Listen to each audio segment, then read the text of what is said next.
is critically injured, barely opening his eyes, as his comrades beg him to stay awake. Our boy ignores his own wounds, immediately asking about the battle. Hearing that the terrifying monster is finally dead, a relieved smile breaks through his bloodstained face. Humanity paid a massive price to defeat this beast. As his comrades desperately call for medics, Junwoo just shakes his head. He knows his mangled body is beyond saving. In his final moments, he calmly leaves the team in the hands of his vice leader. With a peaceful apology to his fallen brothers, the first hunter closes his eyes forever. Heartbreaking sobs echo through the dungeon as his comrades kneel around his body, mourning the tragic fall of humanity's greatest hero. Suddenly, a sharp smack shatters the tragic vibe. Fast forward to modern times, a scrawny high schooler also named Kim Junwoo is being mercilessly bullied by classroom thugs. Enduring their sneers and ridiculous demands, this powerless kid has somehow been reduced to a mere errand boy for these delinquents, living an absolutely miserable life. Flashing back to his death, our hero's soul drifts in a void. The supposedly dead monster arrogantly taunts him, igniting his fury. The real threat is just beginning to surface. Even in the void after death, our boy isn't backing down. He proudly declares the subjugation system he built will forge future hunters strong enough to protect the world. But the monster chillingly announces it will return in 42 years.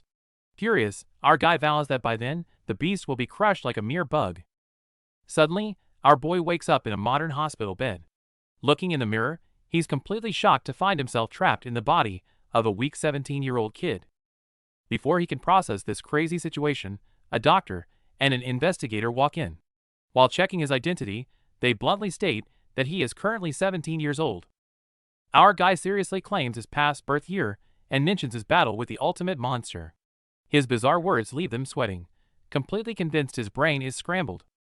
Hearing them whisper and write off his truth as short-term memory loss, our boy doesn't argue back, but silently starts analyzing his bizarre situation. The investigator reveals this body was ambushed yesterday. Hearing these details, our guy is left in stunned silence as he realizes the monster's 42-year prophecy is already here. The investigator leaves his card and heads out. Just as the doctor is about to leave, our boy nervously stops him to ask the most crucial question: what year is it? March 1st, 2051. Hearing this, our guy is completely stunned. He never imagined that exactly 42 years have passed since his heroic death. Refusing to believe it, he rushes to the window. But instead of the post-war ruins and starving refugees from his memory, a peaceful, modern metropolis unfolds before his eyes.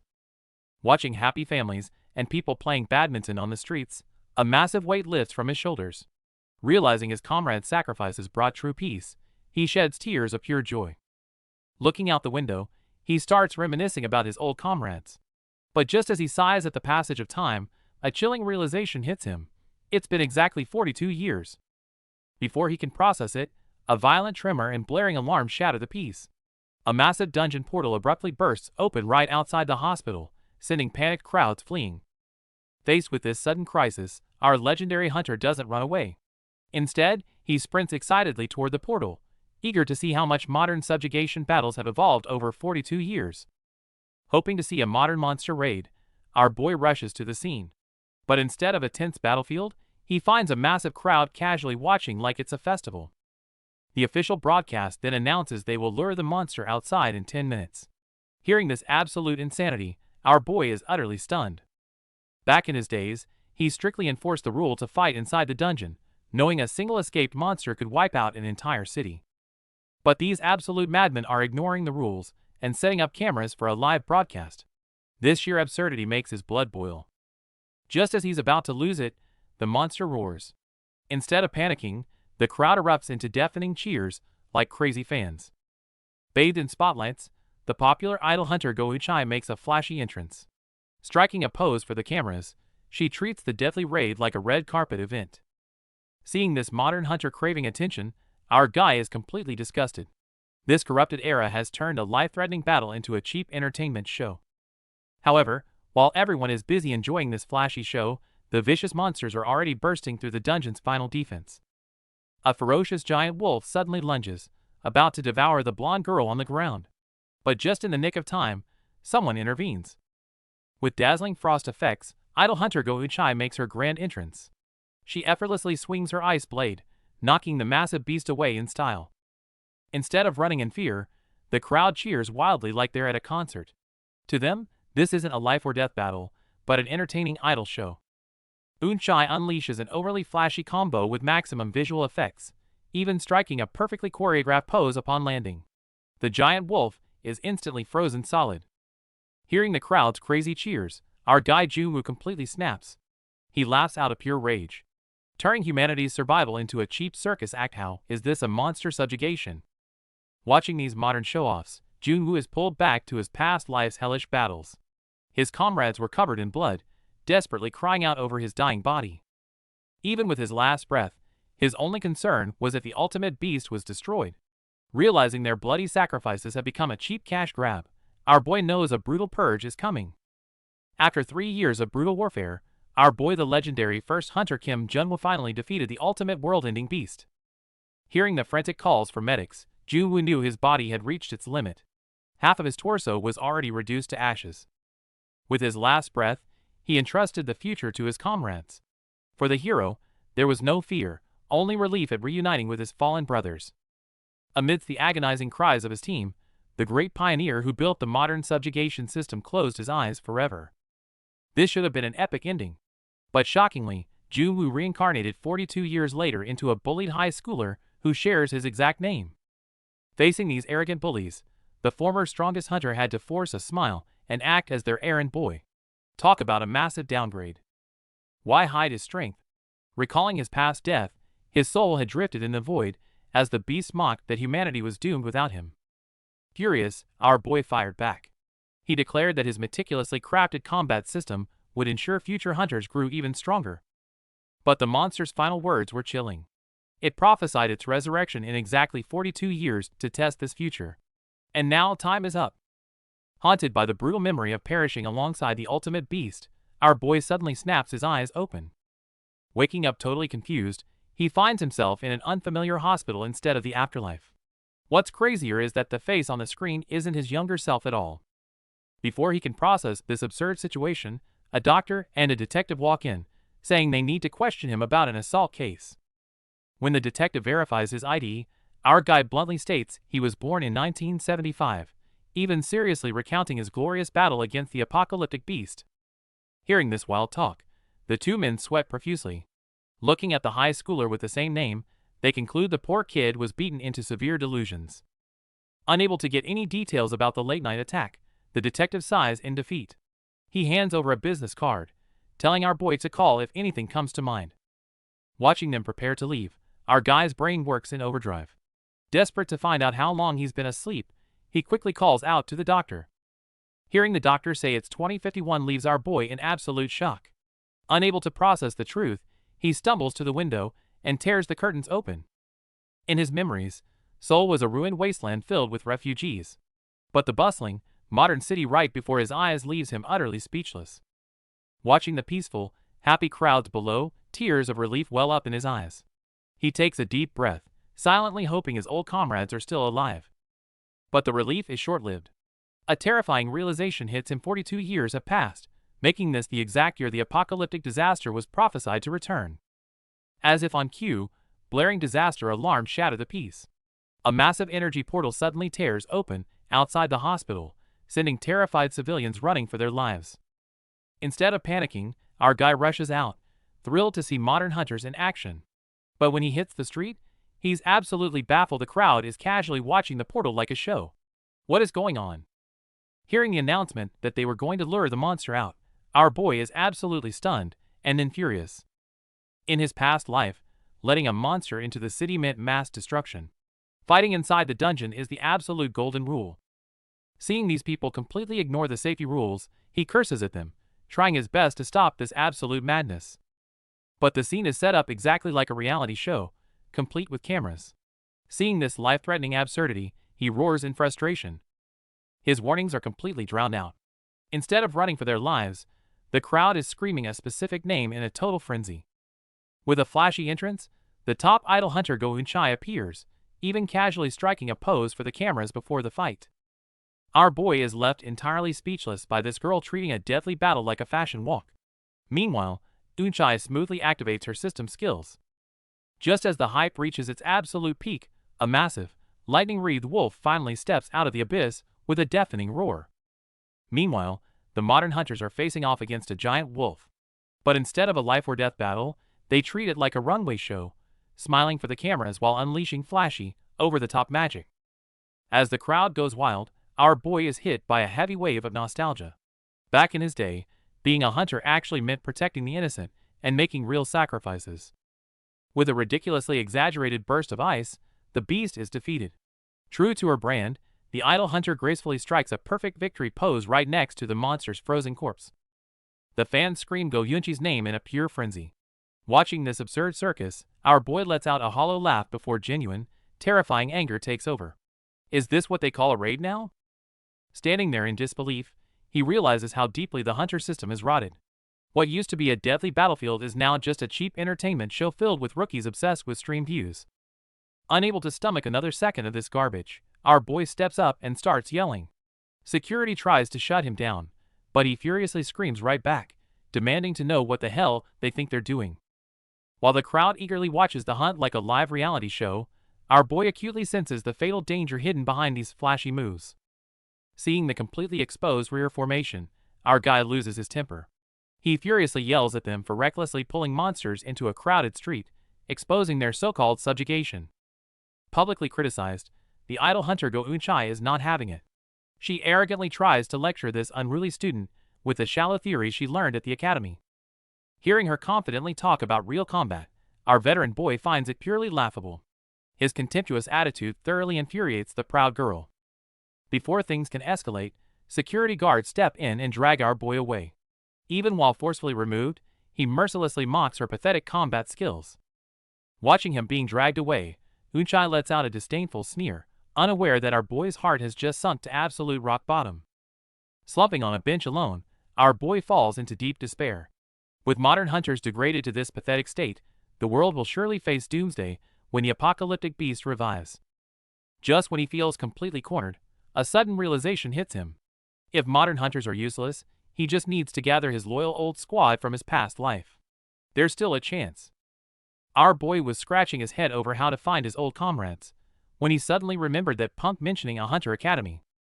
It hit him like a truck. In the past 30 years, there was only one person capable of building such an academy, his former trusted subordinate, Bei Wushik. His mind drifted back to a campfire from his past life. Bei Wushik once swore that after the war, he'd build a school to nurture the next generation. Back then, our boy casually named it Korea Hunter Academy, which earned a groan from his buddy. Who knew that throwaway joke would actually become reality? Following the clues, he arrived at the school gates. Looking at the ridiculously massive campus, he couldn't help but sweat a little at how huge his old comrade's project had become. Before he could finish marveling, a security guard stepped up to interrogate him, mistaking our guy for some crazy fanboy waiting for an idle hunter. About to get kicked out, he quickly asked for Bei Wushik. Now the guard was stunned. Why was this random kid casually naming their esteemed chairman? Looking at his outfit, the guard suddenly assumed he was the rumored special admission student. To sneak in, our boy naturally just played along. The guard led the way onto the campus. Walking behind him, our guy couldn't help but wonder, why did that old man just give him a look of pure pity? Was he walking into a trap? Following the academy staff, our boy finally steps into the school. But the moment he walks in, he is completely dumbfounded by a massive, overly dramatic portrait of his past self. His loud reaction earns him a quick warning from the guide. Looking at the fabricated quotes under the portrait, our guy seriously doubts if he ever said such cringy things. They soon arrive at the chairman's office. After introducing the new special transfer student, the manager warns our boy to behave before taking his leave. As the manager steps out, the chairman turns around with a stern face. However, our boy instantly recognizes this grumpy old man as his former subordinate, Wushik. Thrilled to see his old comrade, our guy enthusiastically reveals his true identity. But the chairman obviously doesn't buy it, treating him like an absolute lunatic. Losing his patience, the old man picks up the phone to call security. To prove himself, our boy casually drops some juicy gossip from their past, instantly striking a nerve. The furious chairman lunges forward and grabs our boy by the collar. Instead of panicking, our guy just smiles helplessly. It seems convincing his old buddy will take some effort. Facing his old comrade's rough interrogation, our boy doesn't panic at all, but smiles calmly instead. Dropping his timid high schooler act, he reprimands the old man in a terrifyingly familiar tone. Along with that bone-chilling lecture, his overwhelming past life aura instantly erupts. Seeing the overlapping illusion before him, the white-haired academy chairman tears up, screaming that long-lost title leader in absolute disbelief.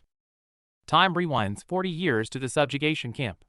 An infected man, desperate to get antibiotics for his brother, takes an innocent girl hostage and screams frantically at the guards. Just when everyone is at a loss, our boy the then army leader steps up himself. He walks forward expressionlessly, his intense pressure scaring the hostage-taker into a cold sweat. Our guy just releases his aura, making everyone present struggle to breathe. Faced with the frantic threat of come closer and she dies, he simply stops and coldly spreads his hands. Not only does he disregard the hostage's life, but he delivers a soul-crushing question. If you do anything to save your family, why are you hesitating to kill her? The original legend's extreme pragmatism is fully unveiled here. In this ruined world, our boy's past self delivers a harsh truth to his squad. If they want to save anyone, they must be prepared to take a life, without hesitation. Driven to madness after failing his hostage attempt, the desperate survivor frantically swings his blade. However, his uncoordinated and rage-fueled attacks mean absolutely nothing in the face of true power. Barely breaking a sweat, our boy effortlessly catches the incoming strike barehanded. With a swift twist of the wrist, he flips the attacker into the air, sending him plummeting. Refusing to accept defeat, the battered attacker leaps up for one final, desperate plunge. Seeing that unbreakable fighting spirit, our guy just smirks in approval and activates his weapon. Blocking the lethal strike with sheer energy, our boy charges up an ultra-compressed blast at his fingertips. A simple flick unleashes a devastating shockwave that craters the attacker into the pavement. Having subdued the wild threat, our guy casually turns to his subordinate standing on the ruins. Hearing his name called, Byungmin instantly stiffens up in nervous anticipation of his orders. Instead of an execution, our boy unexpectedly orders them to gather antibiotics and rescue the attacker's sister. This shocks Byungmin, as risking their lives traveling over 100 kilometers for a potentially infected stranger sounds like sheer madness. Thinking back to over 40 years ago, our boy was a legendary hunter. He personally recruited lost youths into his team, forging a lifelong bond. Back to the present, the academy chairman simply can't believe his eyes. How could his former leader, who died 40 years ago, return as a high schooler? Seeing his old comrades doubt, our boy pulls out a trump card, smiling as he offers to bring up some embarrassing memories from the past. Meanwhile, the manager in charge of admissions is rushing over in a panic. He just got chewed out for letting our guy in, so he's coming to apologize. He carefully peeks inside, only to witness a mind-boggling scene. The usually mighty chairman is doing push-ups on the floor, while the high schooler strictly counts reps. Turns out, the stories our boy told were so shameful that the chairman instinctively punched him. Now, he can only apologize sheepishly as our boy nurses a black eye. Sitting with his former subordinate, now the academy director, our boy directly calls out the absurdity of the modern world, especially how monster subjugations have become cheap shows. The director helplessly explains that since our guy defeated the ultimate beast decades ago, the long peace made people complacent, treating dangerous monster hunts as mere outdoor entertainment. Furious at this reckless disregard for safety, our boy slams the table and stands up. Looking at the commercialized idol hunters, he angrily declares it's not too late to fix this mess. He demands the director clean up the academy, but Bay admits the elite factions are too deeply entrenched. Undeterred, our boy suggests rallying their old comrades for help. However, reality hits hard. Those old comrades are now the very masterminds behind this corruption, and they absolutely wouldn't welcome their former leader's return, prompting Bay to frantically declare his own loyalty. Frustrated by this completely messed up situation, our boy face bombs. Seeing his leader's youth, the director warmly suggests he should just let it go and enjoy a peaceful new life. Unfortunately, this peace is just an illusion. Our guy's grim revelation that the ultimate beast is resurrecting instantly terrifies the director, signaling that the real apocalyptic crisis has just begun. Our boy reveals the truth of his reincarnation after 42 years to his former subordinate. Hearing this, the old director is completely shocked, struggling to believe his legendary leader has actually returned in a high schooler's body. Panicking about the looming threat, the old man asks for a plan. Our boy confidently declares he'll handle it solo like the good old days, but the director quickly shuts him down, pointing out his currently weak physical state. Realizing fighting barehanded won't work, our guy asks about the whereabouts of his past life's exclusive weapon. The director gravely informs him that the legendary blade is now securely stored at the association's headquarters. To his surprise, the current person in charge is their old junior Go-Suptu. Our guy smiles, thinking it'll be an easy favor, but the director sighs, warning that their once loyal subordinate might be the last person who wants him back. Frustrated that asking directly isn't an option, our guy scratches his head. The director quickly suggests a workaround. Go-Suptu is fiercely overprotective of his granddaughter, who happens to attend this very academy. Winning her over might be the key. Thinking it's a solid plan, our boy asks for her name. However, as a familiar, arrogant figure slowly pops into his mind, a deep sense of dread begins to wash over him. Realizing the granddaughter is the idol hunter Go-Eun-Chai, our boy immediately starts sweating. He had just harshly scolded her for that flashy public hunt. Now, before even getting his weapon, he's completely offended his only ticket to it. Facing President Bei's panicked questions about yesterday's conflict, our boy scratches his head, assuring him that he only lost his temper a bit without hurting anyone. Learning that his past life weapon is kept by high-ranking officials, our guy firmly demands an application form, deciding to infiltrate the academy as a special student. Hearing Bei frantically tease him about his actual age, our guy just pinches his nose. He's not here to make friends, planning to leave the moment he reclaims his weapon. Seeing his former leader as relentless as ever, Bei reluctantly approves his enrollment with one strict condition. Considering how fragile today's kids are, absolutely no hellish training like the old days. The very next day, wearing his new uniform, our boy arrives at Class 1E. Despite surviving countless life and death battles, he actually feels a bit nervous before entering. Just as he secretly plans how to keep a low profile, a cold voice complains from behind, nearly shattering his carefully prepared disguise on the spot. On his first day, our boy is immediately stopped in the hallway by a blonde girl. She stares him down and straight up asks if he's the dog from yesterday, leaving him completely baffled. Confused, he tries to figure out what she means by that weird nickname. But she doesn't even give him a chance to speak, just muttering to herself before walking away and leaving him stranded. Still full of questions, our guy pushes open his new classroom door, only to step into an even weirder vibe. The room goes dead silent as everyone stares, secretly whispering rumors about what happened yesterday. Surrounded by nosy stares, our boy decides to completely ignore them and head straight to his seat. He thought this elite hunter academy would be intense, but it feels surprisingly ordinary. However, things get weird again when he spots a massive, flashy bouquet on his desk. It's a congratulatory gift from his former subordinate, Director Bei. Our boy can only sigh at the old man's overly dramatic welcome. Just as he's wondering what to do with the flowers, the classroom door is violently kicked open. An arrogant delinquent storms in, loudly cursing about being dragged to school so early in the morning. The noisy intruder is in the middle of his tantrum when he suddenly spots our boy. A wicked smirk spreads across his face as he finds his new target, completely unaware of the absolute monster he's about to mess with. In the classroom, a light brown-haired bully swaggers over to our boy's desk, maliciously bringing up yesterday's clash with the idol hunter, Go-Eun-Chai. It turns out the footage of yesterday's incident has already gone viral online. Our boy finally realizes why everyone was giving him weird looks all morning. The bully arrogantly extends his hand, introducing himself as Oh Jusiok with a condescending smirk. Unfazed, our guy shakes it and calmly states his name, Kim Ju-woo. Hearing the name, Jusiok freezes before bursting into hysterical laughter. He ruthlessly mocks our boy, joking that his parents must be delusional to name him after the legendary savior. After laughing his head off, the jerk suddenly changes the subject. Leaning in with a creepy smirk, he starts asking sleazy questions and making inappropriate comments about Yuji's body. Pointing at his head, he complains about her terrible personality and fierce eyes, shamelessly adding that if it weren't for those flaws, she'd actually be his exact type. Right in the middle of his rant, a blonde classmate named Go-Ayan crosses her arms and roasts him without hesitation. Before you judge someone else's looks, why don't you look in a mirror?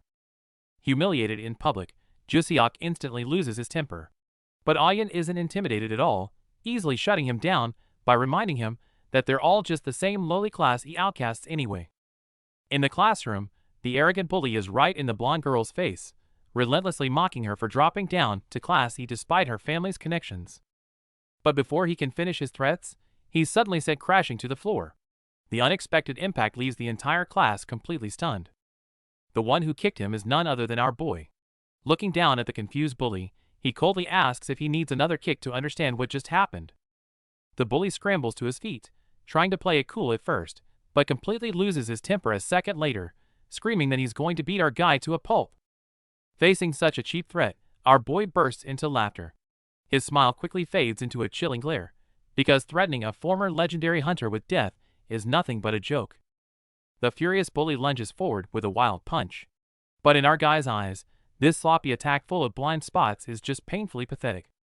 Just as our boy is about to teach him a lesson, the homeroom teacher arrives and interrupts the clash. Realizing he's out of luck, the bully clicks his tongue, drops a final warning, and backs off. Our boy is already planning an exciting school life, but the white-haired chairman is stressed out of his mind. Dealing with Junwa's first day brawl is giving his former subordinate a massive headache. The chairman drops a heavy truth bomb.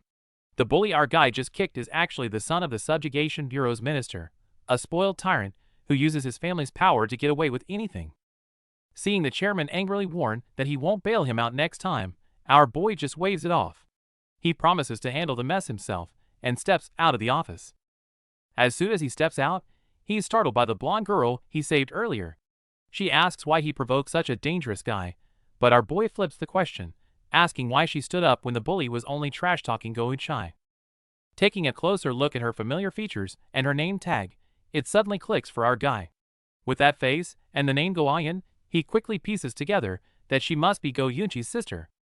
Hearing her confirm it, our boy secretly celebrates, thinking he's found a shortcut to connect with his old subordinate's family.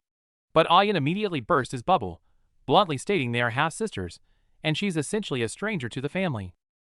Still holding on to a sliver of hope, he asks about her grandfather. Ayan just sneers, calling him the old geezer who kicked her out, before teasingly calling out our boy for thinking he'd hit the connection jackpot.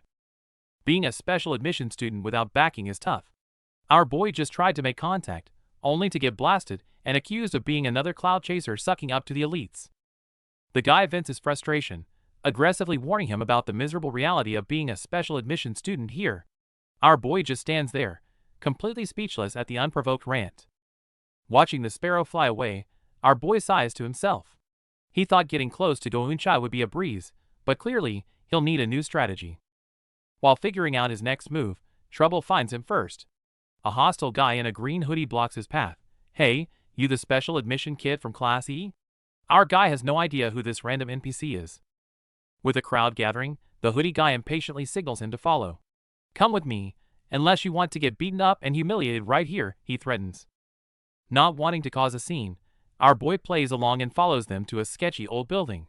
As he steps inside, the overwhelming smell of smoke confirms this is their cliché delinquent hideout. Inside, a smug guy in a hood sits high up, grinning maliciously. Before we make some unforgettable school memories, let me ask you something. These kids have no idea what kind of monster they just provoked. The school bully is in utter disbelief. He can't fathom how a special admission student on welfare would dare to provoke him. Instead of getting scared, our boy just smiles and nonchalantly asks what the big deal is. This careless attitude completely infuriates the bully. Unwilling to dirty his own hands, the arrogant bully orders his lackeys to attack.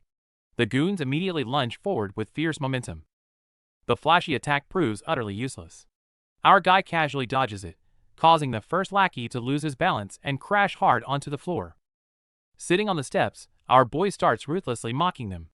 Humiliated and enraged, the remaining two goons angrily surround him from both sides. Facing the pincer attack, our boy casually knocks one out with a single strike. Seeing an opening, the other lackey lands a solid punch to the back of his head. But the joy is short-lived. Taking absolutely no damage, our guy mocks their terrible fighting skills before ruthlessly stomping the sneaker deep into the ground.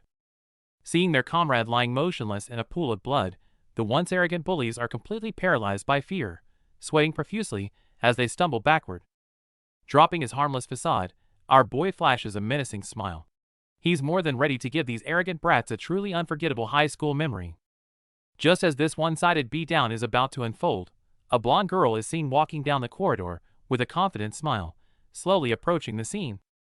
Rumors are flying around the academy. The students are already writing off our boy, completely convinced that getting targeted by the school bully means his time here is basically over. But reality hits completely differently. With his hands still casually in his pockets, our boy effortlessly drops one of the goons. Furious, the bully desperately orders the rest to attack. Your physical ability and mentality are literally at a kid's level. Our guy's eyes glow with a terrifying aura. Sweating bullets from the pressure, the panicked bully orders them to use their skills. Terrified of expulsion but forced by their boss, the lackeys activate high-level power-boosting bracelets. As they writhe in pain to forcefully draw out the energy, our boy just watches them coldly. Ignoring the risk of getting caught during his probation, the desperate bully smirks as he activates his own energy. With his D-rank skill finally unlocked, the real beatdown is about to begin. As the system lifts the skill restriction, the purple-haired bully summons a glowing trident, arrogantly mocking our boy for being a useless weakling. But the bully's smirk fades fast. Our boy casually grabs a broomstick, coldly mocking his opponent's ignorance for not realizing he's already using a skill. Armed with a simple broom, our guy easily dominates the room. He glares coldly, harshly scolding the bully for daring to use skills on people outside a dungeon. Meanwhile, the teachers are gossiping. Seeing our boy assigned to the worst class, they assume he's just a talentless troublemaker picking fights with bullies. Just as the homeroom teacher sighs in despair, a colleague drops a massive bombshell. Our boy's true entrance rank is the legendary excluded from evaluation. The teacher is absolutely stunned. This title is strictly reserved for geniuses whose combat power is immeasurable, putting him on par with the Academy's absolute elite. Confused, she asks why such a prodigy was thrown into the lowest class. The colleague whispers that it was the chairman's direct order to keep him hidden. Before they can even process this news, the door bursts open. A panicked Ayan rushes in, shouting that our boy has gotten himself into a serious situation. Facing a relentless barrage of attacks, our boy effortlessly blocks everything with just a broken broom. The villain is left totally dumbfounded, wondering why his top-tier skill can't even chop through some old wood. Frustrated, the school bully teleports behind and points his spear at our guy's neck. But without even turning around, our boy calmly roasts him, saying you shouldn't just swing a high-grade weapon around blindly. And used to being lectured, the arrogant bully snaps back. But our guy casually parries the strikes while giving him a literal combat lesson, mocking him for using an epic spear like a cheap fly swatter. You see, this spear is a top-tier cheat item gifted by his powerful official dad, which let him rule the academy. Seeing his biggest source of pride get absolutely trashed, the bully is completely losing his mind. Before he can even react, our guy barehandedly grabs the spear tip and instantly disarms him. Hearing the system alert, the villain collapses, forced to watch his own weapon pointed right at his head. Watch closely, kid. This is how you use a weapon. The moment he unleashes a fraction of his true power, the terrifying aura literally turns the sky black outside, leaving everyone in pure shock. As the tide turns, everyone is left in shock. The menacing shadow minions that once surrounded them have vanished into thin air. The bully is completely dumbfounded. Wielding the stolen trident, our boy uses a suffocating purple aura, unleashing the weapon's true, terrifying power. Crushed by our boy's apocalyptic pressure, the once arrogant bully instantly loses his nerve, falling to his knees and begging for mercy in sheer despair. However, just at that moment, the 1-minute trial limit expires. The system forcibly seals the high-tier weapon, and the heavy atmosphere finally begins to fade. Even though the aura is gone, the bully's mind is completely broken as he foams at the mouth. Our boy sighs, and gives him a light kick to wake him up. Watching the shivering mess violently backing away, our boy crosses his arms, and glares down coldly. The real interrogation is only just beginning. Facing these reckless bullies, our boy is furious. He coldly demands to know if they think using skills on regular people comes without consequences. His terrifying aura has the bullies trembling. But just when everyone thinks he's going to wipe them out, our guy suddenly tells them to hit him with everything they've got. Knowing he can't expose his true strength, our boy provokes them.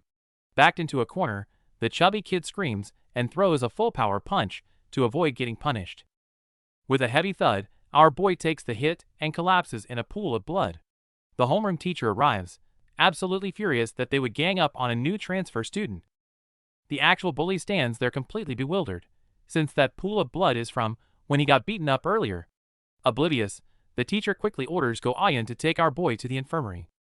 Walking down the empty hallway, our guy wipes the blood from his mouth, cursing how weak this new body is. He barely tanked such a sloppy punch. He tries to play the victim, but Ayan isn't buying it. She bluntly tells him to drop the act she saw exactly how he crushed everyone in that room just moments ago. Meanwhile, Go-Ayan is searching everywhere for our boy. As she peeks through the gym window, she accidentally witnesses his terrifying combat skills, leaving her completely speechless. Shocked by his power, she questions why someone with his talent is stuck in Class E. Our guy just wipes the blood off his face and coldly tells her to forget everything she saw, insisting he only wants a low-profile life. To keep her quiet, our boy even humbles himself and formally apologizes for judging her earlier. However, Ayan doesn't miss a beat. She immediately begs him to help her run for the student council. Turns out, without family backing, she can't find a guarantor. She even promises to do anything he wants if he helps, but our battered guy just wants to reach the infirmary and flat out rejects her. Our guy is confused why she is so obsessed since she was kicked out of her family. Ayan tearfully admits it's the only way to see her arrogant sister again. Right at this touching moment, our boy suddenly coughs up a massive amount of blood. Lost in her sadness, Ayan thinks he simply refuses to help and is about to give up. But she turns around only to realize our guy has reached his absolute limit and collapses to the ground, leaving her completely panicked. Meanwhile, an emergency teachers meeting is urgently convened at the Hunter Academy to address a recent and severe violent incident on campus. The faculty is absolutely furious. Using combat skills on a fellow student is a strict taboo, and they urge the chairman to handle it impartially. When Chairman Bei hears that the victim is our boy, he breaks into a cold sweat, frantically double-checking if Junwoo actually let himself get beaten up. Relieved that Junwoo took the hit without destroying the school, the chairman sighs deeply. He then sternly declares that the attacker must be formally expelled. Just then, the corrupt teacher Cha Junmin interrupts the discussion. With a hypocritical smile, he smoothly argues that expulsion is far too harsh of a punishment. Ignoring Ms. Yang's angry protests, Cha releases an oppressive aura, shamelessly arguing that a talented student's future shouldn't be ruined over a minor mistake. He casually suggests a mere 1-week suspension instead. Seeing the tense standoff, the headache-ridden chairman decides to postpone the final verdict and adjourns the meeting. Meanwhile, the corrupt teacher Cha Junmin is secretly plotting with higher-ups. They plan to secure the student council spot for a bully, and use the upcoming evaluation to eliminate our boy. Back in the classroom, our boy is bored out of his mind. It's been 3 days, and he hasn't learned anything useful or caught a single glimpse of Go Eun-chai. Suddenly, a fist smacks the back of his head. A group of arrogant bullies surrounds him, mocking him and demanding he act as their personal Wi-Fi hotspot and snack fetcher. On the surface, our guy looks like a pathetic errand boy obediently following them out. But in reality, a terrifying smirk is creeping onto his face. The scene cuts, and those tough bullies are now kneeling and sweating bullets. Turns out, our boy ordered them to put on this bullying act to keep a low profile. Faced with our boy's terrifying glare, the trembling lackeys quickly report their findings. It seems the elusive Go Eun-chai rarely shows up to school, and has basically zero friends. Our guy walks on, quietly plotting his next move. He figures that a student council member named Kim Jong-yoon is the only useful lead to break the current deadlock. Meanwhile, the villain boss is throwing a massive fit over his failure to track down our boy. Looking at his beaten-up lackeys, he angrily demands solid intel for next time.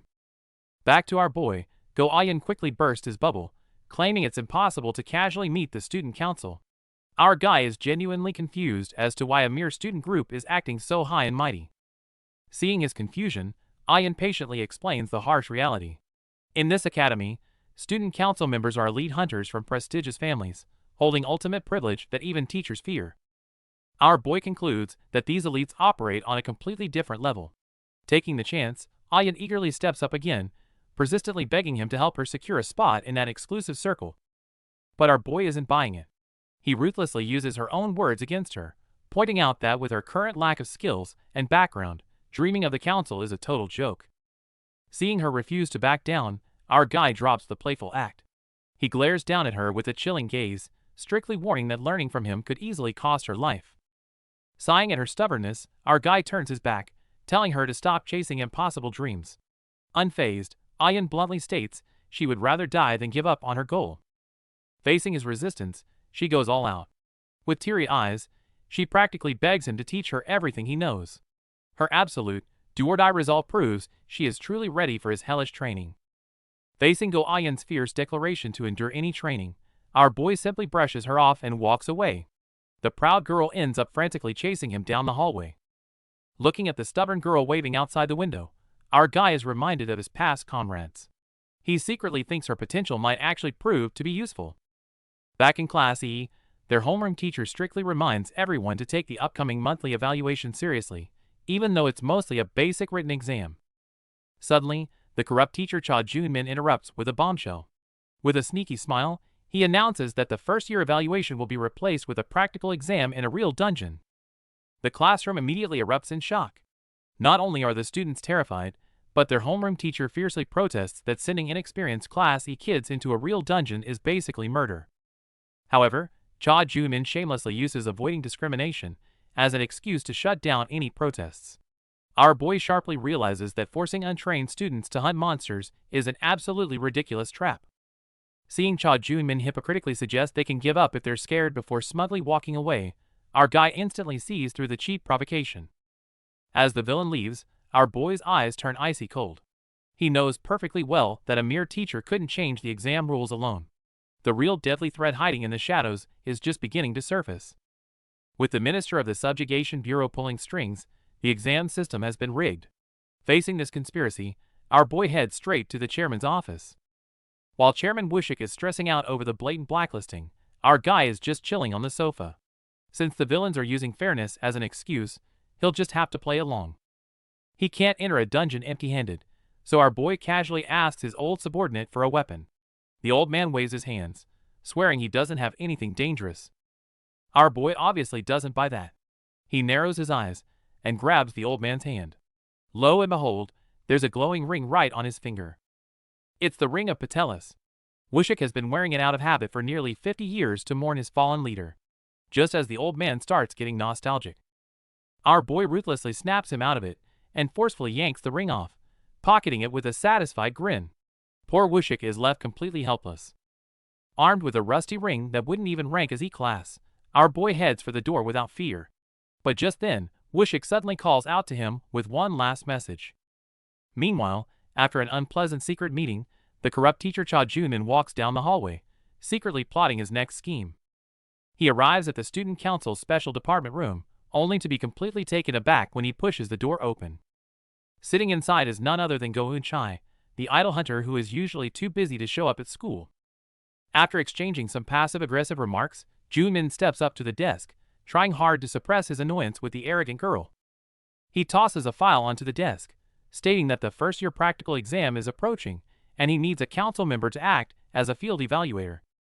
This is clearly a trap meant for our boy.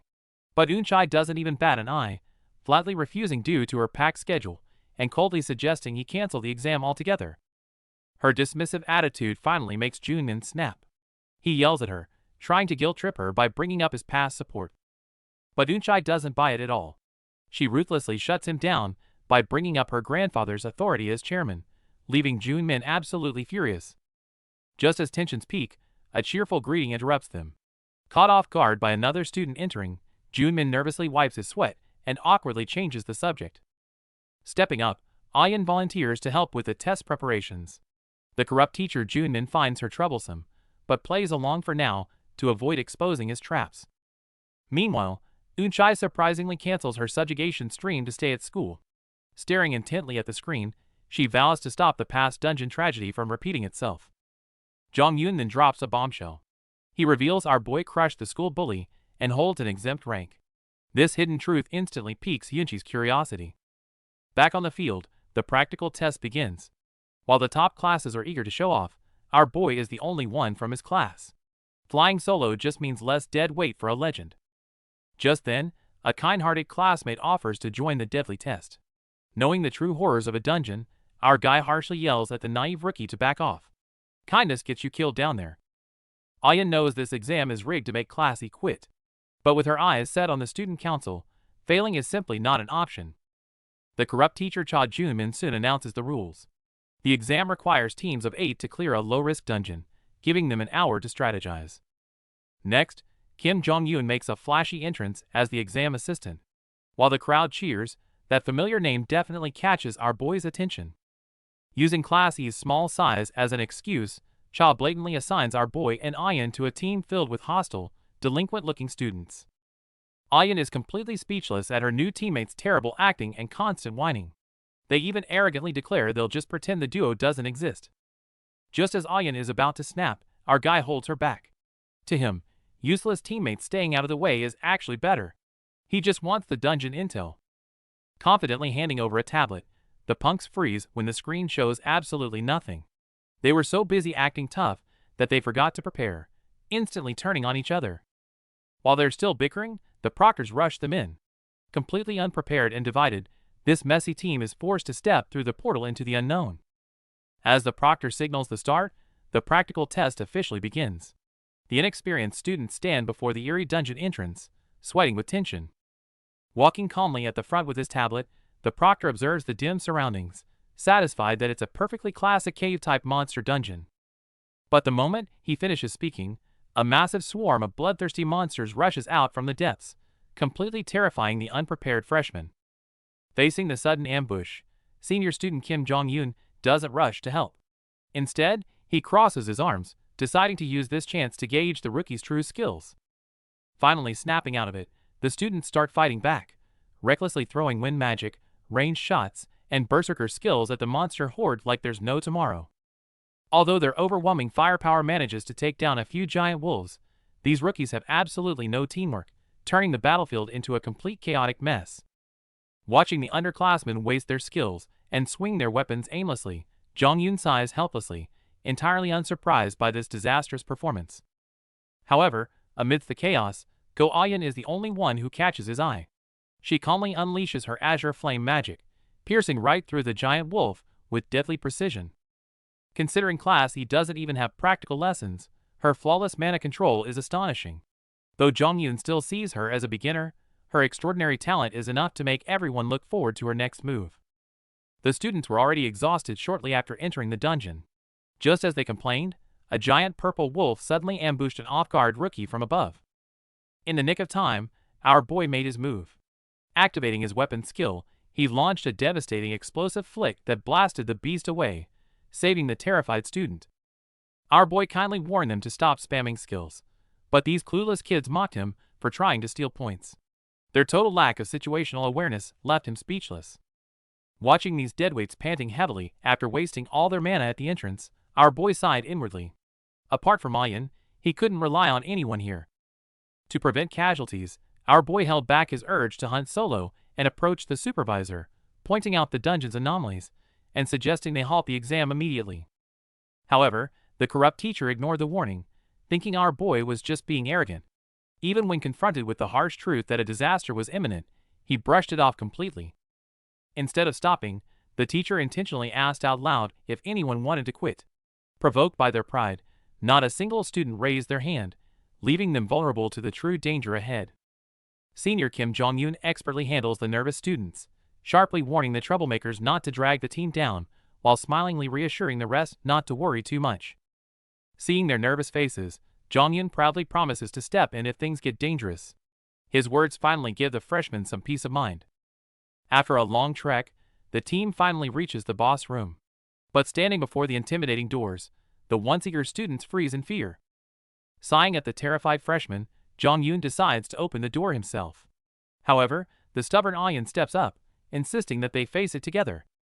The heavy doors are pushed open, but the sight inside makes everyone gasp. The terrifying boss monster they were supposed to fight is already dead in a pool of blood. Shocked by the dead beast, the students wonder if they entered the wrong dungeon. Jong-un checks his tablet, confirming this is definitely a deadly active dungeon. Just then, they spot a figure casually crouching over the corpse. It's our boy. Realizing the situation is out of control, Jong-un immediately orders an emergency retreat. A severe dungeon interference shatters the peace as a terrifying green rank boss suddenly breaks through. The sheer presence of the beast leaves everyone frozen in absolute terror.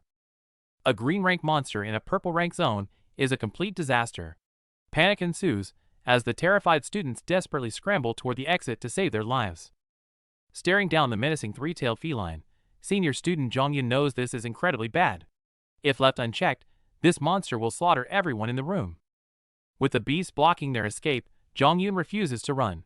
He bravely steps up, shielding the terrified underclassmen behind him and preparing to face the monster. Activating his C-rank system, he unleashes a barrage of golden energy blades to stall the beast. However, against a green rank boss, his attacks barely leave a scratch. Knowing he can't win alone, Jong-un desperately calls out to our boy for help. Jun-woo is totally caught off guard. Why rely on the class underdog? Struggling against the boss, Jong-yoon drops a bombshell. He's secretly looked into our boy. He already knows this supposedly weak freshman is hiding some truly monstrous power. Sirens blare in the monitoring room. While the staff sweats over the red alert screens, the executive confirms the impossible our boy's power is entirely off the charts, earning him the legendary exempt from evaluation rank. Faced with this game-breaking result, the staff suggests hiding it under the academy's corrupt rules. But the executive smiles bitterly, reporting this unbelievable data is the only fair duty he has left. Back in the dangerous dungeon exam, a giant wolf beast goes on a rampage. Just as other students are about to be crushed, Kim Jong-un from the student council steps up to face the monster head-on. Real combat is merciless. The giant wolf attacks with overwhelming force. Despite dodging and fighting back, Jong-un gets blasted high into the air by the beast's absolute brute strength. But the descendant of a legend refuses to yield. Mid-air, his eyes glow with intense power as he stabilizes himself, landing right on the beast's head for a desperate counterattack. Jong-un's spectacular fighting leaves the hiding students in absolute awe.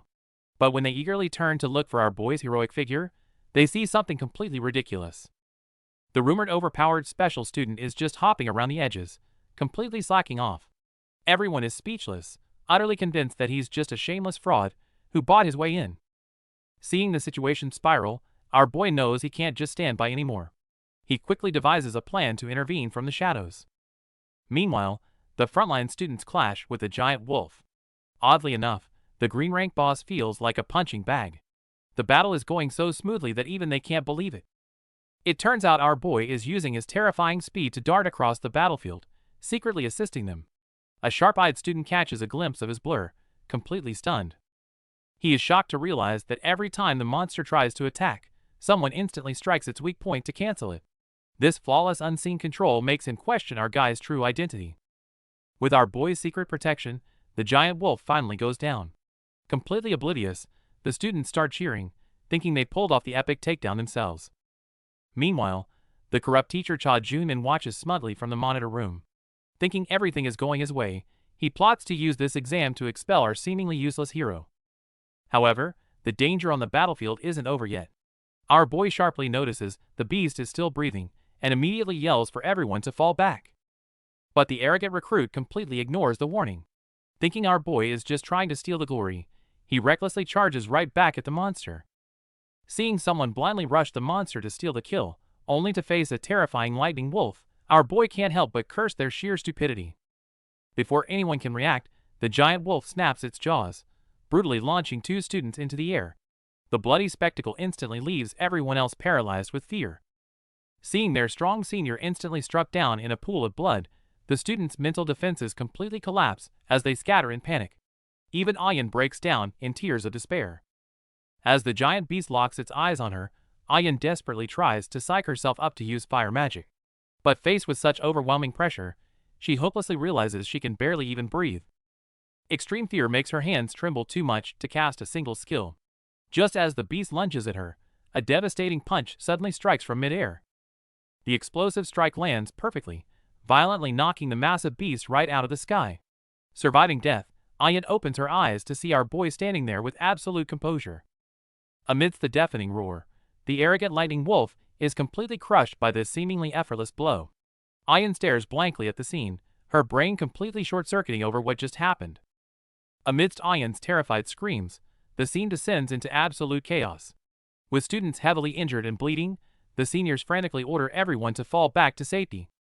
Witnessing the carnage, our boy is filled with deep regret. He realizes holding back was a fatal mistake. He should have handled this beast himself right from the start. No more hiding. Standing alone against the raging wolf, he decisively awakens his past life's exclusive weapon, gathering a terrifying amount of highly compressed energy into his fist.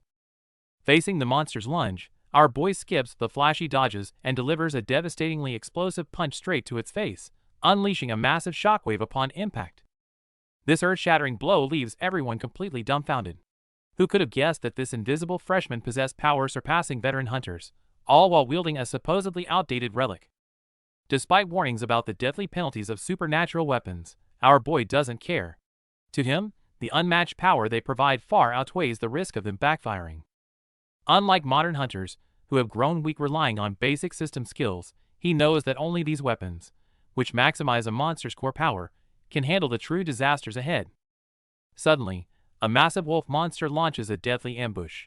Terrified by the beast, his blonde teammate screams in horror, and this intense fear unexpectedly triggers a hidden mechanism. Fueled by her fear, the ring on his finger activates its ultra-high compression strike. Before the beast can even react, our guy shoots forward like a missile, landing a devastating energy-charged punch. With a deafening boom, an explosive shockwave tears through the cave. Under this absolute physical supremacy, the once fearsome wolf is instantly blown away into a blurry trace. As the system flashes a blood-red warning of the activated penalty, he calmly watches his fallen prey and begins to explain. The ring's side effect is awakening a trait known as the Devourer of Fear. Crafted from the core of a monster he hunted in his past life, the ring feeds on nearby fear, turning that emotion into an overwhelming power that even monsters can't withstand. But for our legendary hero, this penalty is nothing. He cheerfully jogs over to check on his stunned senior, leaving his teammates absolutely speechless at his casual flex.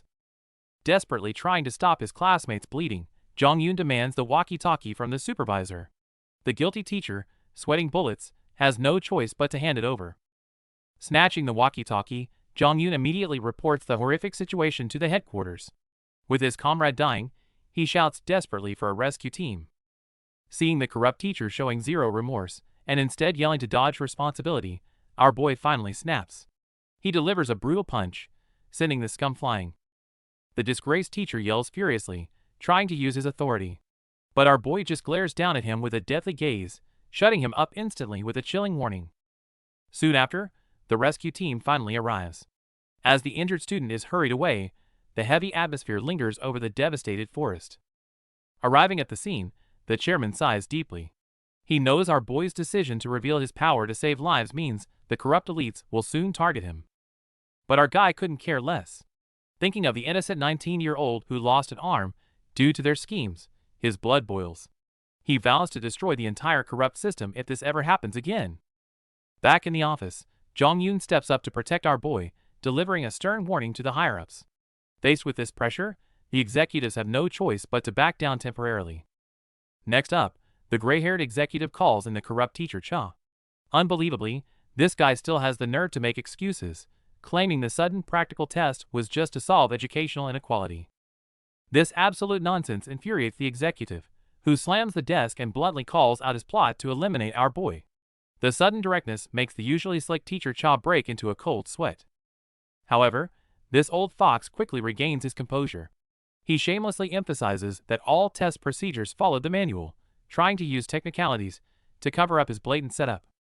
When questioned about the absurd difficulty, Cha even fires back, noting that the chairman approved the test himself, writing off any casualties as accidents. This airtight deflection leaves the executive speechless.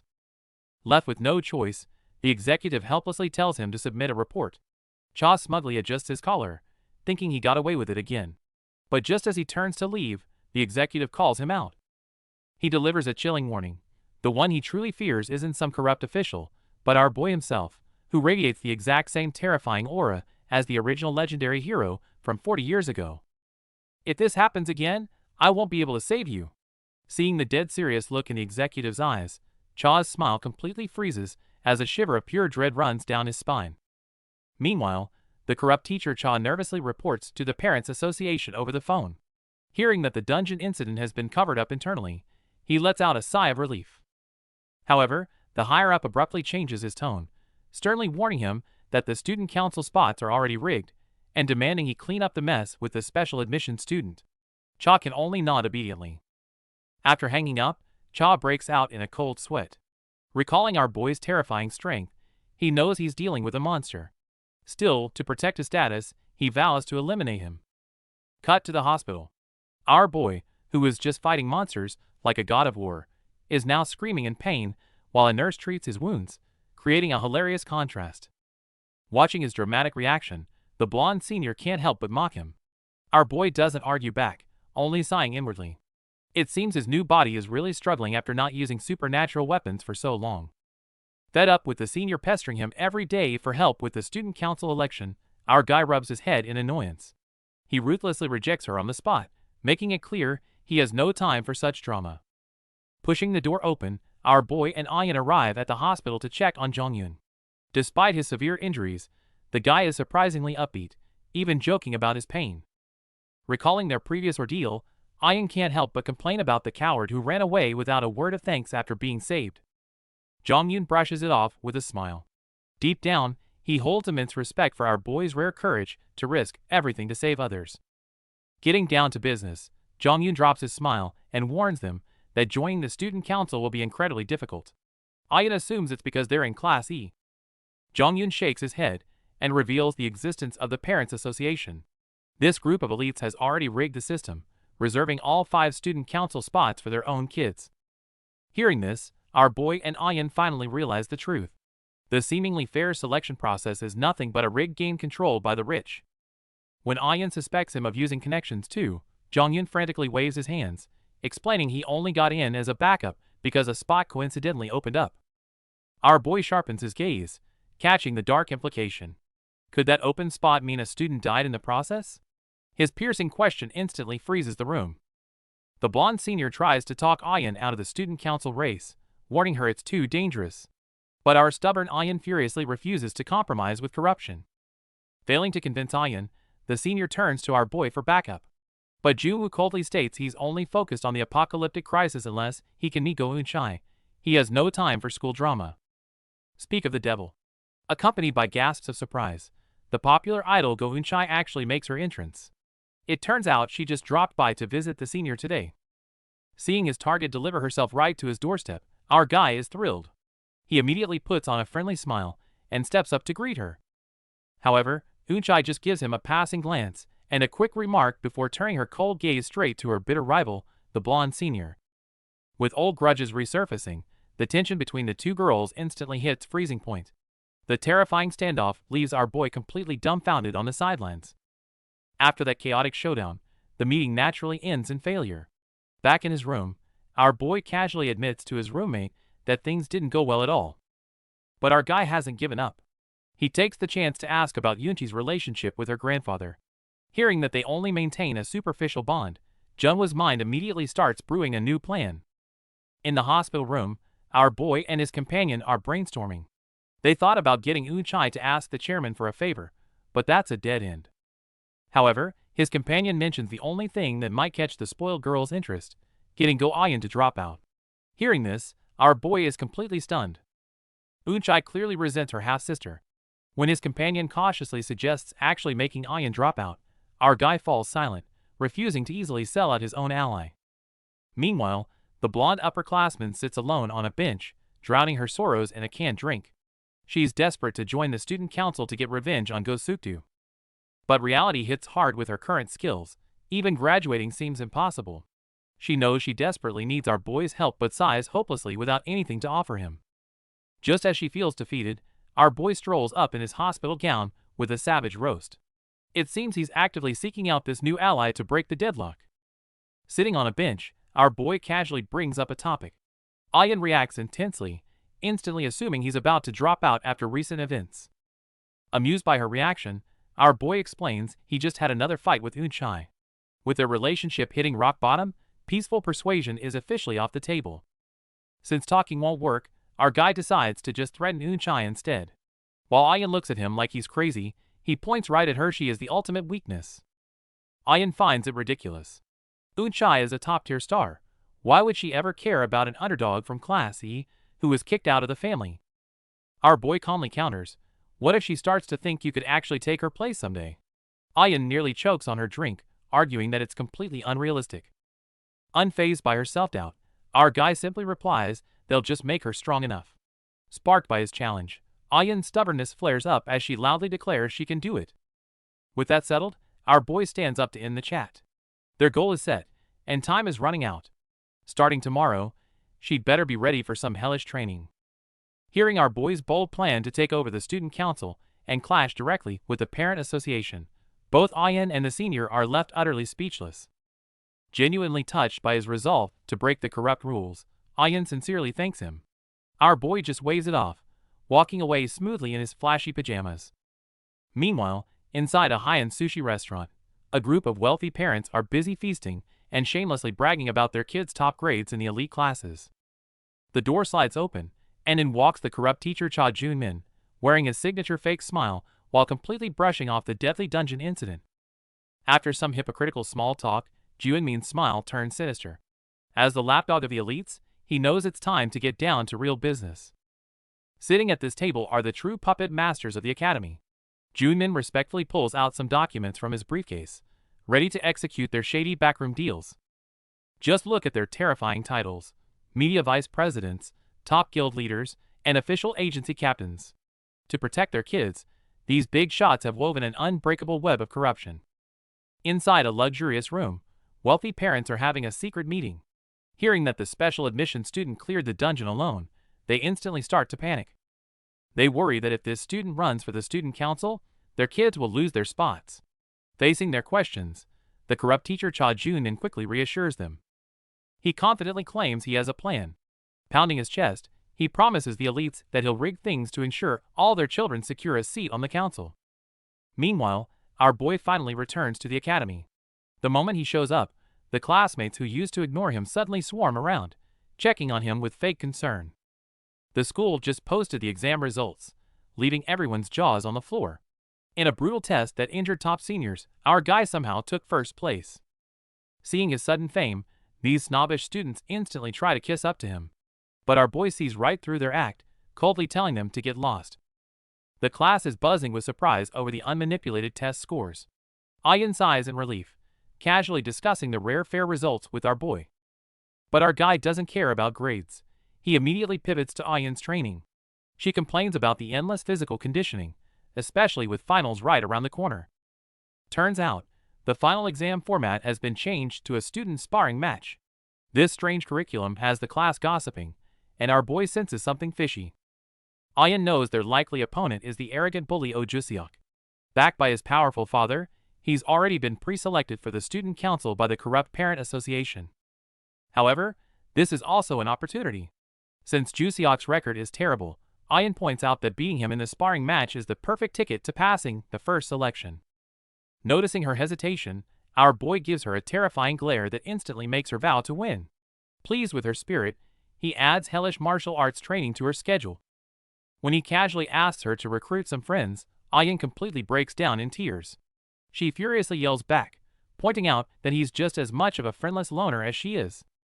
Caught off guard, our boy awkwardly mutters about having the elderly chairman as a friend. Faced with this messy situation, he can only cross his arms and hope for the best. Meanwhile, Ayan and her classmates sense a fleeting oddity, but assuming it's just their imagination, they quickly brush it off. Cutting to the hospital, Jong-yoon sits bored on his bed, casually scrolling through his phone, and missing the lively company of his juniors. Just then, the door opens. A warm voice calls out, instantly bringing a surprised and happy smile to Jong-yoon's face as his father walks in. His dad got off work early and brought a fruit basket. Hearing that his son is recovering well finally puts his worried mind at ease. Chatting away, his dad brings up Jong-yoon's grandfather, a legendary hunter who never gave up even after losing his arm, always believing there's a way as long as you're alive. Fueled by that same spirit, his dad eagerly pulls out a secret document. He's been quietly investigating the incident from 2 years ago, trying to expose the parent association's dirty tricks. But instead of being supportive, Jong-yoon completely loses his temper. He angrily yells that digging into the powerful parent association already got his dad fired and ruined their entire family. Stunned by his son's harsh words, the father freezes.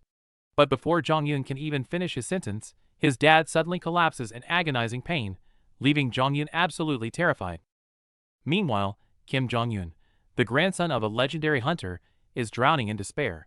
Having lost his chance to be a hunter, he refuses to hear any more about his grandfather or those 40-year-old tales. Back to our boy, who sent a few flunkies to gather intel on the student council election to help Ayan. Unfortunately, these guys are pretty useless and came back empty-handed. Even so, our guy decides to tip them for their efforts. Putting on an elder's air, he generously hands over the cash, insisting this fortune is enough for the three of them to treat themselves. However, staring at that single 1,001 bill, the three lackeys are left absolutely speechless. Little do they know, to our reincarnated ancient hero, this amount used to feel like enough to buy the world. After dismissing his lackeys, our boy starts plotting for the final exams. With Ayan on her own for the written test, the only way to crush the school bully, Ojusiok, is to dominate the combat trials. Just as he's stressing over finding a secret training spot, a familiar voice calls out. It's Senior Jongyun, who enthusiastically greets him and asks about his progress in training Ian, catching our boy completely off guard. Though fighting the parent association seems crazy, our boy's teammates quickly find their courage when remembering how they survived the deadly dungeon together. Flashing back to that nightmarish dungeon experience, the senior student can't help but wish our boy had been around to save them 2 years ago. To return the life-saving favor, the senior steps up and generously offers our guy's team full access to his private training gym. Meanwhile, in the counseling room, the corrupt teacher is busy putting immense psychological pressure on the recently disciplined school bully. Hearing that our boy is secretly an exempt-level powerhouse and planning to run for the student council, the bully instantly starts sweating bullets. Seeing the bully completely break down, the sly teacher seizes the chance to hand him leaked exam papers, clearly plotting another dirty trick against our boy. To completely crush our boy in the upcoming sparring match, the villains are plotting in secret, with the suited man claiming he has the perfect plan ready. He reveals an unregistered B rank arc. Considering most students are only D rank, this high-level gear is an absolute game changer. Seeing this rare equipment meant for active hunters, the school bully is thrilled, calling it a total cheat code for the upcoming match. To help him master this new power, they even bring in a heavyweight helper. The door opens to reveal the school's popular idol hunter, Go Eunchai. It turns out our boy's confident attitude had already ticked off the proud idol. To crush him, she agrees to be the bully's coach, cementing the villain's alliance. Meanwhile, our boy isn't slacking off either. He's putting his ally through a merciless Spartan-style training session, beating her back so hard that even the room's bed takes collateral damage. The sparring session is getting intense, but Ayan is finally fed up with being a punching bag. Seeing everyone else use flashy magic, she angrily asks our guy if he's messing with her. Hearing her complaints, our boy sighs and decides to show her the power gap. He tells her to attack him with skills, leaving Ayan stunned and worried she might accidentally kill him. Pushed by our guy, Ayan decides to stop holding back. Activating her system, she engulfs her fist in scorching azure flames and charges forward, no longer caring about the consequences. With a blinding blue flash, Ayan throws a magic-infused punch. To test her actual combat level, our boy doesn't fight back, simply sliding backward to defend against her fierce attacks. Fired up, Ayan fights more aggressively. With an angry roar, she perfectly exploits an opening and lands a solid blow to his head, sending him flying across the ring. Finally letting out her frustration, Ayan sits down smugly, taunting him to get back up. Meanwhile, our boy quietly takes a knee with a bleeding lip, playing the perfect training dummy. After a brief pause, Ayan switches tactics. Engulfed in blue flames, she leaps high into the air and launches a devastating dive attack, using gravity to boost her momentum. Seeing her flawlessly combine magic with close combat, our boy is secretly impressed.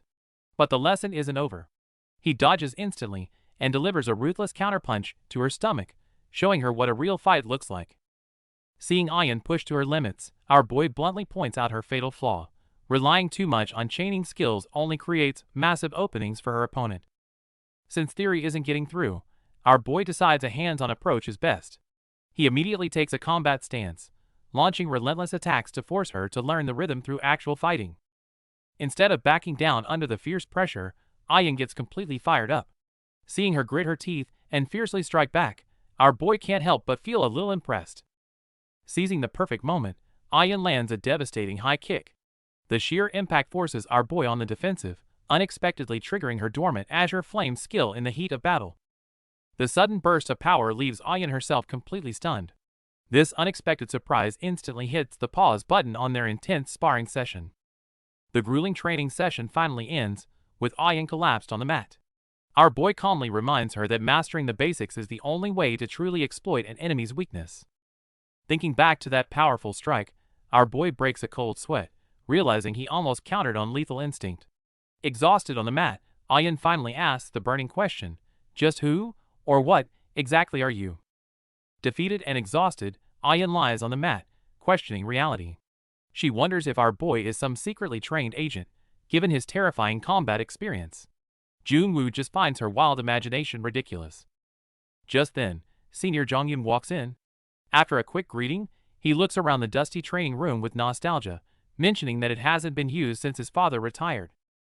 Changing the subject, our boy asks about Jongyun's future plans. The senior smiles bitterly, admitting that his lifelong dream of being a hunter seems impossible now.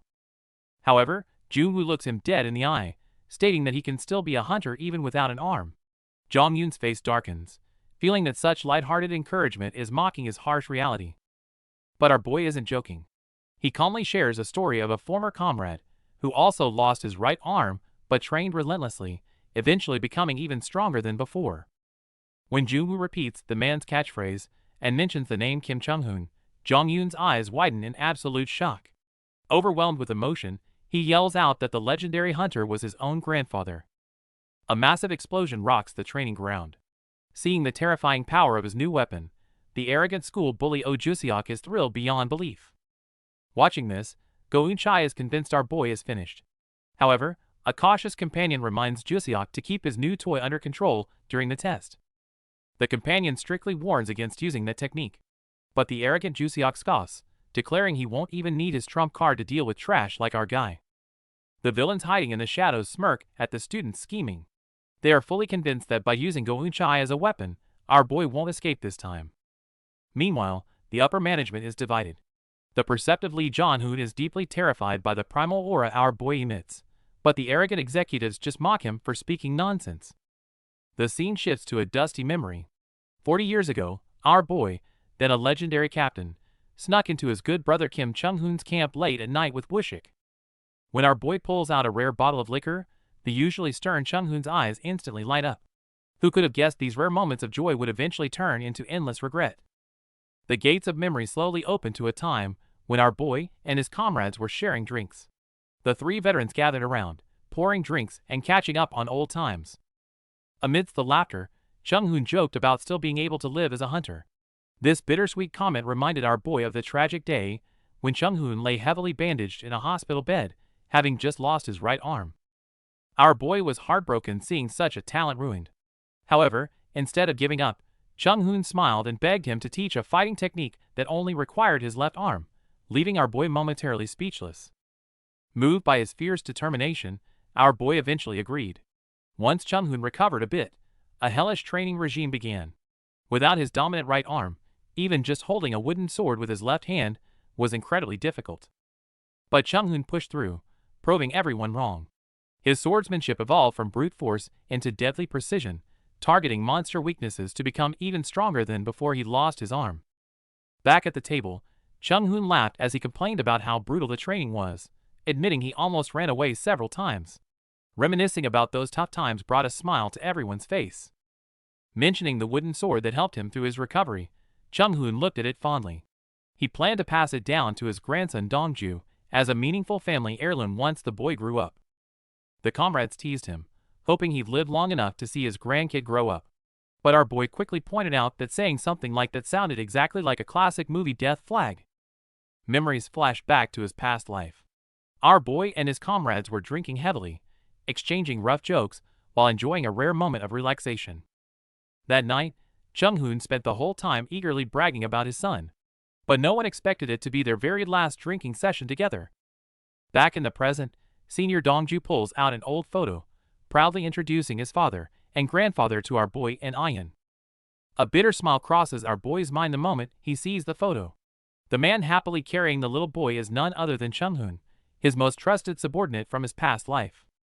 Flashes of their past hosts reappear. Our boy's eyes dim slightly, feeling a pang of regret for casually making that promise to live long enough to see his grandchildren. When Ian curiously asks about him, Dongju casually explains that his grandfather passed away in an accident while investigating a supernatural crisis back then. Dongju is slightly surprised by our boy's reaction. He scratches his head, smiling as he admits he didn't expect a junior to know about his grandfather's past. Dongju admits he finds the rumors of his grandfather growing stronger after losing an arm a bit far-fetched. But our guy interrupts without hesitation, confirming it with absolute certainty. Hearing this, Dongju laughs loudly, saying our boy would definitely get along with his father. However, he helplessly reveals that his father has been stubbornly investigating some highly dangerous clues in secret. Hearing our boy's question, the senior finally sighs and reveals the truth. The recent exam incident is shockingly similar to a tragedy from the past, and it's heavily tied to our crew. Right before that exam, the rules were suddenly changed, leading to 2 gruesome deaths. The only police officer brave enough to fight the corrupt parent association was ruthlessly fired. Ironically, the parent association's nominees never even took the exam, while the senior eventually joined the student council. The guilt of not reaching out back then has haunted him ever since. Our boy immediately connects the dots. That's exactly why the senior risked his life to save the junior last time. He simply couldn't stomach watching another person die in front of him. Just then, our boy's eyes lock onto an old wooden sword in the corner. The senior explains it's his grandfather's only memento. Our guy instantly recognizes it as his past comrade's exclusive weapon. Tracing the familiar weapon filled with memories, our boy's gaze deepens. Without hesitation, he asks the senior if he could borrow this wooden sword. Facing the senior's confusion, our guy smirks and drops a challenge. You always thought your grandpa's legends were exaggerated, right? Come watch my next sparring exam, and I'll prove to you they are all true. The written exams officially begin. But our boy is sweating bullets, staring at the paper, realizing that decades of fighting monsters didn't exactly prepare him for high school academics. On the flip side, the usually arrogant bully Ojusiak is writing furiously. Our guy knows perfectly well that these privileged kids definitely memorized the stolen answers beforehand. Our boy figures he doesn't need to worry about Ayan's grades. However, she's currently being intensely scrutinized by a strict proctor, forcing her to endure the suffocating pressure. The grueling written tests finally wrap up on day 4. The PA system blares, ordered all first-year students to head to the main auditorium for the highly anticipated sparring test. At the mention of sparring, our guy's helpless expression instantly turns sharp. The hallways are swarming with excited students as Ayan calls out for him to hurry up, the real battle is about to begin. But when they step inside, the sight leaves them completely speechless. The massive arena is packed with cheering crowds and professional camera crews, making it look more like a flashy entertainment spectacle than a school exam. With the crowd buzzing and cameras rolling, the elites have turned a sacred exam into a cheap reality show for views and money. Amidst the toxic atmosphere, Chairman Bae Wushik steps up to personally explain the rules for the practical exam. Turns out it's a random King of the Hill format. Hearing this, our boy just smirks. This is the exact same rule he used 40 years ago. The rules are simple. Winning gets you 1 point, losing gets 0. 0-point participants can retry infinitely, but losing with a point means instant elimination. After the chairman emphasizes safety, the crowd goes wild as the elite class A kicks off the very first test. At the referee's signal, the two combatants charge at each other, instantly igniting the arena with their fierce, hard-hitting clash. Watching the dazzling skills on stage, Ayan gasps, completely blown away by Class A's power. She turns around, eager to hear Junhwa's take. But our boy is literally snoozing with his wooden sword. He casually dismisses the fight as a total mess, telling Ayan to wake him when it's their turn, leaving her absolutely speechless. As the D-class sparring finally wraps up, our boy is rudely shaken awake from his nap to face the reality of their upcoming test. The E-class combat test officially begins. But since they're the underdog class, no one even bothers to watch, with students already chatting about lunch. When Ayan points out the crowd's complete lack of interest, our guy casually roasts her by asking if she ever cared about the other classes, leaving her speechless. Meanwhile, Ayan notices Senior Jongyun standing nearby, watching them with a warm smile and his wooden sword in hand. The announcer draws the first fighters. Our boy was hoping to send someone average to hide their true strength, but Ayan's name immediately pops up on the big screen. So much for keeping a low profile. As Ayan steps up to the arena, she takes a deep breath and tries to focus on everything they've practiced. Right when she's trying to calm her nerves, our guy casually drops an absurd demand telling her to go and secure 10 consecutive wins, which completely catches her off guard. The referee gives the signal, and the match officially begins. With her opponent already activating their skills, it's finally time to put Ayan's brutal training to the ultimate test. With a powerful blast of wind magic, the opponent is sent flying before she can even react, completely knocked out of the fight. The referee immediately declares Ayan the winner of the first round. The crowd is stunned by her incredible power, while she flashes a confident smile. However, our boy in the stands isn't cheering at all. Gripping his wooden sword with a frown, he thinks her ruthless attack was a bit too much.